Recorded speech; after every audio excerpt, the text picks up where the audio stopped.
અમરેલી જિલ્લાના જાફરાબાદ તાલુકાના મિતિયાળા ગામે ગામ સમસ્ત આયોજિત સમૂહ લગ્ન સમારોહનું ભવ્ય આયોજન કરવામાં આવ્યું હતું। જાફરાબાદ તાલુકાના મિતિયાળા ગામે 7મા ગામ સમસ્ત સમૂહ લગ્નનું આયોજન કરવામાં આવ્યું, જેમાં 14 નવ દંપતીઓએ પ્રભુતામાં પગલાં પાડ્યા હતા।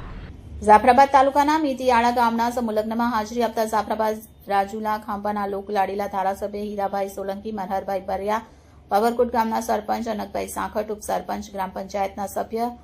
ભાકોદર, ગામના સરપંચ વરાહશરૂપ, ગામના સરપંચ તેમજ ઉપસરપંચ, તમામ આગેવાન વડેલ તથા સાધુ સંતો મહંતો તેમજ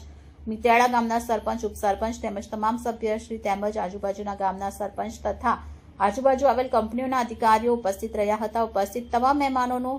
અને સાધુ સંતો મહંતોનું સમૂહ લગ્ન આયોજક કર્તા દ્વારા ભવ્ય સ્વાગત કર્યું હતું। મિતિયાળા ગામે આયોજિત સમૂહ લગ્ન સમારોહમાં ગામના મહિલા મંડળ, ગામના તમામ ગ્રુપ તથા યુવાન આગેવાન વડીલો, ભાઈઓ બહેનો દ્વારા ભગીરથ સેવા આપી સમૂહ લગ્ન કાર્યને સાર્થકને સફળ કર્યું હતું। સમૂહ લગ્નમાં જોડાયેલ પ્રભુતામાં પગલાં પાડનાર ગામની 14 નવ દંપતી બહેનોને ગામના સરપંચ અને ઉપસરપંચ અને ગામના આગેવાન વડીલો, સાધુ સંતો દ્વારા તમામ નવ દંપતીઓને આશીર્વાદ આપ્યા હતા।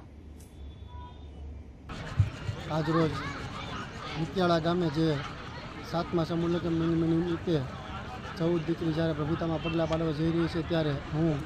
આ મિતિયાળાના પટેલશ્રી તેમજ સરપંચશ્રી, ઉપસરપંચશ્રી તેમજ માજી સરપંચશ્રી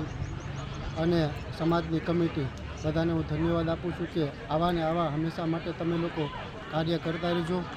અને આવી જ રીતે દર વર્ષે જે રીતની પરંપરા હાલે છે એ રીતે પરંપરામાં તમે બધા આખા ગામના લોકોને સાથે લઈ અને આ કાર્ય કરજો।